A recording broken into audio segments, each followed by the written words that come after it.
हरे कृष्ण। आइए सुनते हैं पुरुषोत्तम मास महात्म्य का अध्याय 18। सुखदेव अपने पुत्र के लिए विलाप करने लगे। नारद जी बोले, हे प्रभु, आगे उस राजा द्वैंधनवा का क्या हुआ? कृपया कर यह पवित्र कथा सुनाइए। श्री नारायण बोले, हे नारद, अपने पूर्व जन्म का अद्भुत वृतांत सुनकर राजा दंडधनवा अत्यंत आश्चर्यचकित हुए और उन्होंने महर्षि वाल्मीकि से आगे की कथा सुनने का आग्रह किया। दंडधनवा बोले, हे ब्राह्मण, आपके अमृतमय वचनों को सुनकर भी मेरी तृप्ति नहीं हुई है। कृपया कर आगे की कथा कहिए।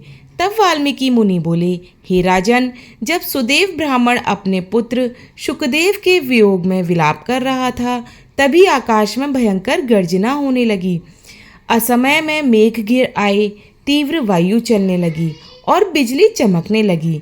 1 मास तक निरंतर वर्षा होती रही, जिससे पृथ्वी जल से भर गई। परंतु पुत्र शोक में डूबे सुदेव को कुछ भी ज्ञात नहीं हुआ।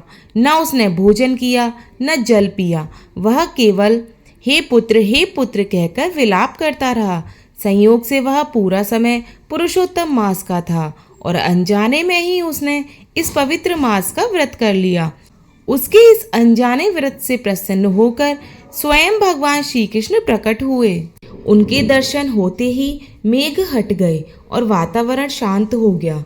सुदेव ने अपने पुत्र के शरीर को भूमि पर रखकर पत्नी सहित भगवान को दंडवत प्रणाम किया। भगवान श्री हरि मधुर वाणी में बोले, हे सुदेव, तुम अत्यंत भाग्यशाली हो। तुम्हारा पुत्र अब 12,000 वर्षों की आयु वाला होगा। तुम्हें उससे पूर्ण सुख प्राप्त होगा। यह सब पुरुषोत्तम मास के प्रभाव से संभव हुआ। भगवान ने आगे एक प्राचीन कथा सुनाई। एक समय धनु नामक मुनि ने अमर पुत्र की इच्छा से कठोर तप किया। देवताओं ने वर मांगने को कहा तो उन्होंने अमर पुत्र मांगा। देवताओं ने असमर्थता जताई, तब उन्होंने पर्वत के समान दीर्घायु पुत्र मांगा।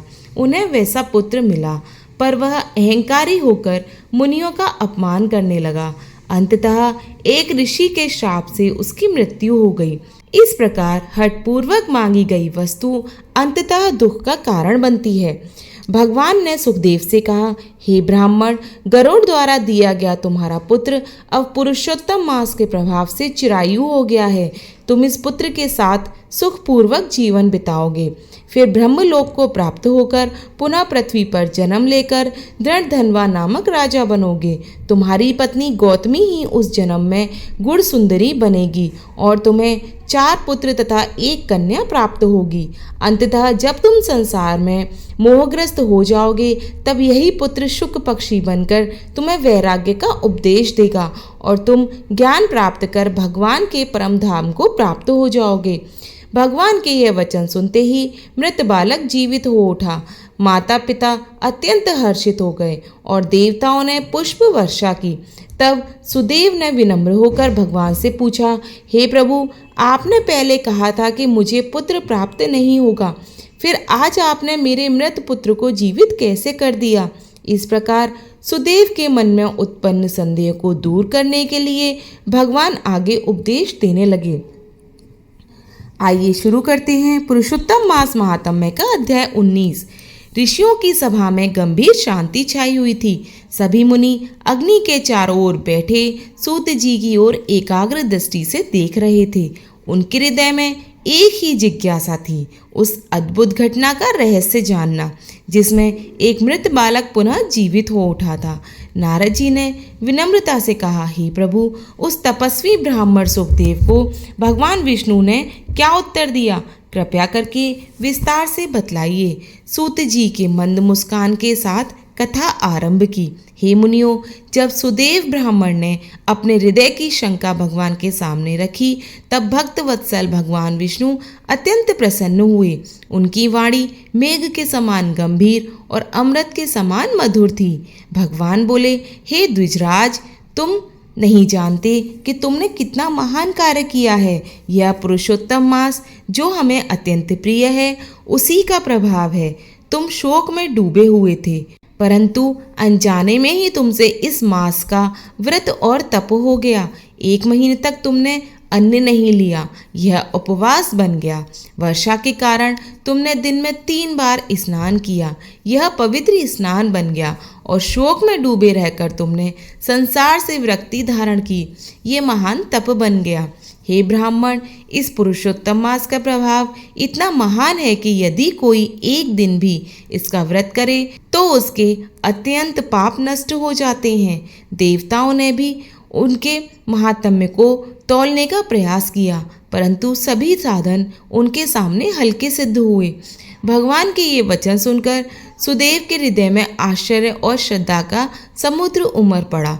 उसे समझ आ गया कि जो कुछ हुआ वह केवल भगवान की कृपा और पुरुषोत्तम मास की महिमा से ही संभव था। इसके बाद भगवान विष्णु गरुड़ पर आरूढ़ होकर बैकुंठ को प्रस्थान कर गए। सुदेव ब्राह्मण और उसकी पत्नी गौतमी अपने पुत्र सुखदेव को पुनः जीवित देखकर अत्यंत आनंदित हुए। उनका घर जो शोक से भर गया था अब हर्ष और कृतज्ञता से भर उठा था।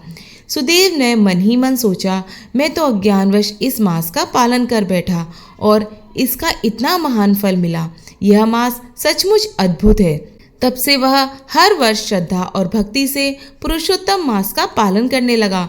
जब तप हवन और भगवान की पूजा में उसका मन रम गया।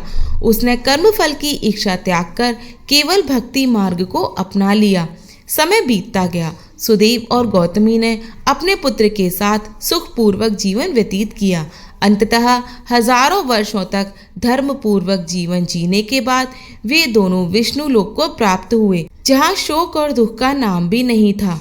वहाँ दिव्य सुखों का अनुभव करने के पश्चात वे पुनः पृथ्वी पर जन्म लेकर राजा दंडधन्वा और उनकी रानी गुणसुंदरी के रूप में प्रकट हुए। शुकदेव जो उनका पुत्र था वह भी पुनर्जन्म के संस्कारों से युक्त होकर शुक पक्षी के रूप में आया और अपने पिता को वैराग्य का उपदेश देकर उनका कल्याण किया। इस प्रकार सूत जी ने यह कथा समाप्त करते हुए कहा, हे राजन, यह सब तुम्हारे ही पूर्व जन्म की कथा है। पुरुषोत्तम मास के प्रभाव से ही तुम्हें यह वैभव, यह राज्य और यह ज्ञान प्राप्त हुआ है। सभा में बैठे सभी ऋषि इस अद्भुत कथा को सुनकर भाव विभोर हो उठे। उनके हृदय में पुरुषोत्तम मास के प्रति अटूट श्रद्धा जाग गई। इस प्रकार पुरुषोत्तम मास महात्म्य का अध्याय 19 समाप्त होता है। आइए प्रवेश करते हैं अध्याय 20 में। ऋषियों की पवित्र सभा में एक बार फिर गंभीर वातावरण छा गया।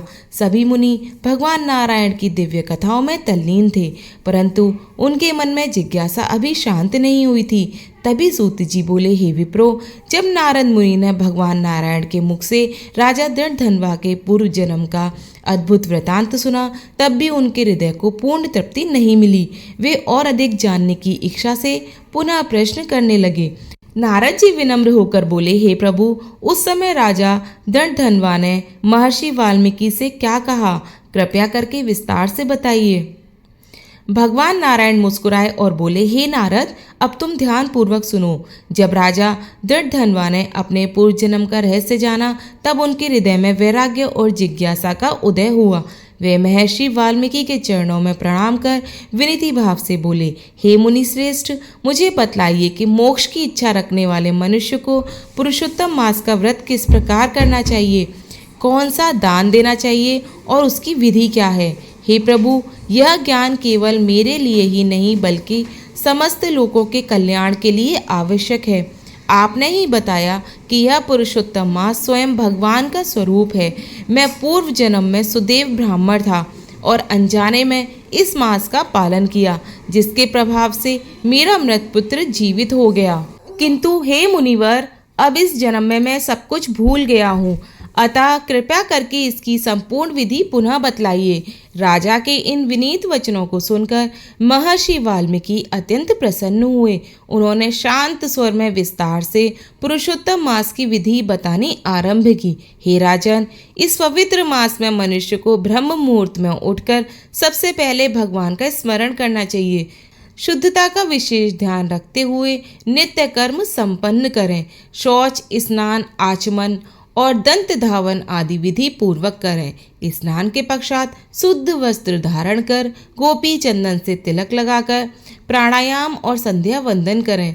फिर एक पवित्र स्थान पर मंडल बनाकर कलश स्थापित करें और उसमें तीर्थों का आह्वान करें। गंगा, गोदावरी, कावेरी और सरस्वती का स्मरण करें। इसके बाद श्रद्धा और भक्ति से भगवान पुरुषोत्तम की मूर्ति स्थापित कर विधि पूर्वक पूजा करें। गंध, अक्षत, पुष्प, दीप और नैवेद्य अर्पित करें। हे राजन, यह शरीर बहुत दुर्लभ है। धन, घर, पुत्र ये सब बार बार मिल सकता है, परंतु यह मानव शरीर बार बार नहीं मिलता, इसलिए इसे धर्म के लिए ही उपयोग करना चाहिए। यह संसार क्षणभंगुर है। युवावस्था पुष्प के समान शीघ्र मुरझा जाती है। धन जल की तरंग के समान चंचल है और जीवन प्रतिदिन घटता जाता है। इसलिए बुद्धिमान वही है जो समय रहते धर्म का पालन करता है। जब मन, धन और योग्य पात्र ये तीनों एक साथ मिल जाएं, तब बिना विलंब किए दान और धर्म करना चाहिए। हे नरश्रेष्ठ, इस पुरुषोत्तम मास का महत्व इतना महान है कि थोड़े से साधन से भी मनुष्य महान पुण्य प्राप्त कर सकता है। केवल स्नान, दान और भगवान विष्णु का स्मरण भी मनुष्य को बड़े बड़े संकटों से बचा लेता है। जैसे गंगा सभी नदियों में श्रेष्ठ है, वैसे ही सभी महीनों में पुरुषोत्तम मास महात्म्य सर्वोत्तम है। यह स्वयं भगवान का स्वरूप है, अतः श्रद्धा और भक्ति से इसकी पूजा करनी चाहिए।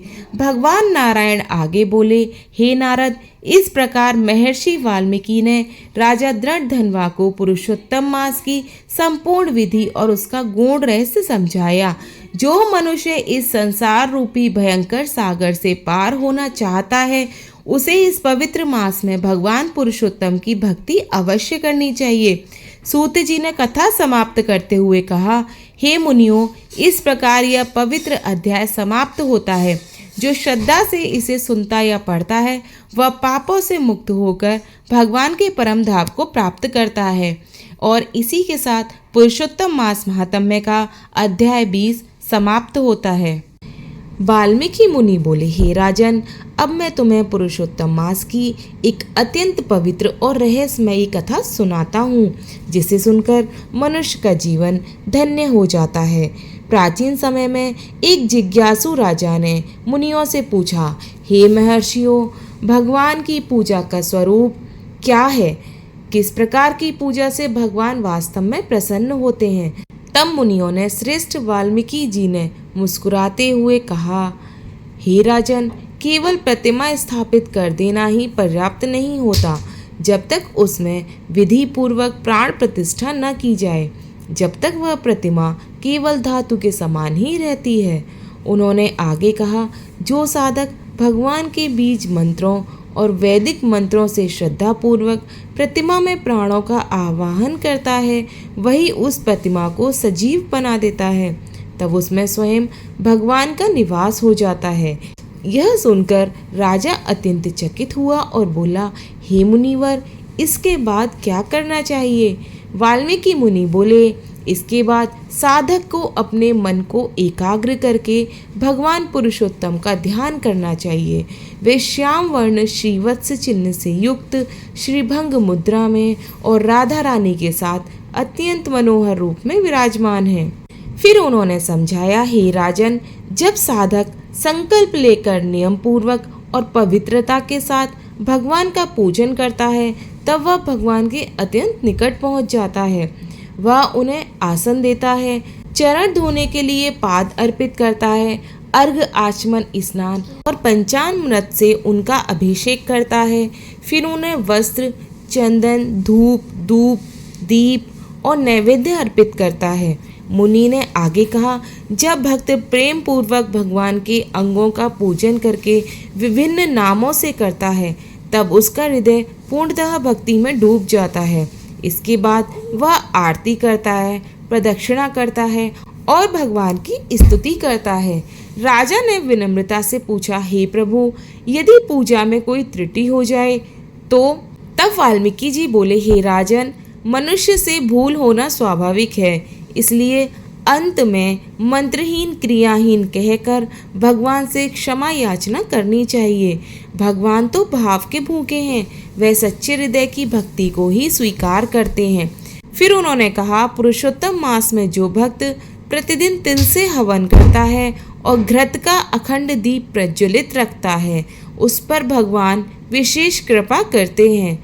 अंत में वाल्मीकि मुनि ने कहा, हे राजन, जो मनुष्य इस पवित्र पुरुषोत्तम मास में श्रद्धा, नियम और भक्ति के साथ भगवान श्री कृष्ण का पूजन करता है, वह इस संसार में सभी सुखों को भोग कर अंत में परम धाम को प्राप्त करता है।